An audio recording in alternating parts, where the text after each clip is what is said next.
एक बुढ़िया थी, उसके एक पोता था। रोज पोता अपनी दादी से रात को कहानियाँ सुनता था। दादी रोज उसे तरह तरह की कहानियाँ सुनाती। एक दिन मूसलाधार बारिश हुई। ऐसी बारिश कभी नहीं हुई थी। सारा गांव बारिश से परेशान था। बुढ़िया की झोपड़ी में पानी जगह जगह से टपक रहा था। Tip tip. इस बात से बेखबर पोता दादी की गोद में लेटा हुआ कहानियाँ सुनने के लिए मचल रहा था। अरे बेटवा, का कहानी सुनाए? इस टिपटिपवा से जान बचे तब ना।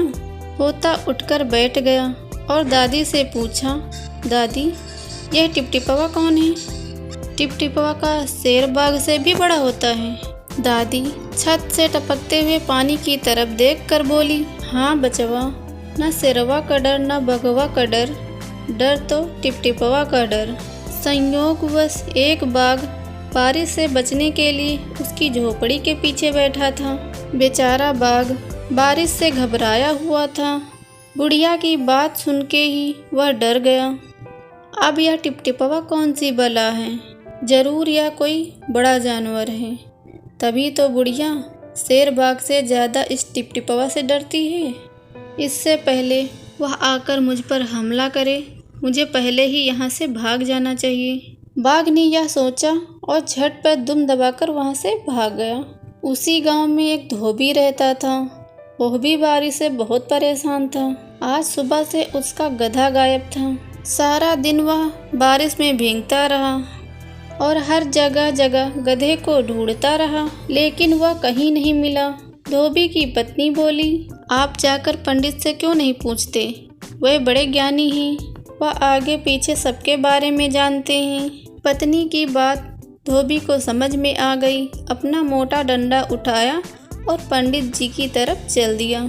उसने देखा पंडित जी घर में बारिश का जमा पानी उलझ उलझ कर फेंक रहे थे। धोबी ने बेसब्री से पूछा, महाराज, मेरा गधा सुबह से नहीं मिल रहा, जरा पोथी बाँच कर बताएं वह कहाँ है? सुबह से बारिश का पानी उछलते उछलते पंडित जी थक गए। धोबी की बात सुनकर झुंझला पड़े और बोले, मेरे पोथी में तेरे गधे का पता ठिकाना लिखा है क्या जो आ गए पूछने? अरे जाकर ढूंढो उसे किसी झील पोखर में, मुझे क्या पता। और पंडित जी फिर पानी उछलने लगे। फिर धोबी वहाँ से चल दिया। चलते चलते वह एक तालाब के पास पहुँचा। तालाब के किनारे ऊंची ऊंची घास उगी थी। धोबी उसी घास में अपने गधे को ढूंढने लगा और किस्मत का मारा उसी घास में टिपटिपवा के डर से बाघ वहाँ छिपकर बैठा था। धोबी को लगा कि उसका गधा है। उसने आव देखा न ताव, लगा बाघ पर मोटा लठ मारने। बेचारा बाघ इस अचानक के हमले में बहुत घायल हो गया। उसने मन ही मन सोचा, लगता है यही टिपटिपवा है, लगता है इसने मुझे ढूंढ लिया। अगर मुझे अपनी जान बचानी है तो जो यह कहता है वही करना पड़ेगा। धोबी बोला, आज तूने मुझे बहुत परेशान किया है, आज तुझे मार मार के तेरा कचूमर निकाल दूंगा। ऐसा कहते हुए धोबी ने बाघ का कान पकड़ा और घसीटते हुए घर की ओर चल दिया। बाघ बिना चू चपड़ किए धोबी के साथ घर की तरफ चल दिया। घर पहुंचकर धोबी ने बाघ को खूंटे पर बांधा और सोने चला गया। सुबह जब गांव वालों ने धोबी के घर के बाहर उस बाघ को खूंटी से बंधे देखा तो उनकी आंखें फटी की फटी रह गई। तो दोस्तों, कैसी लगी हमारी कहानी? कमेंट बॉक्स में ज़रूर लिख के बताना।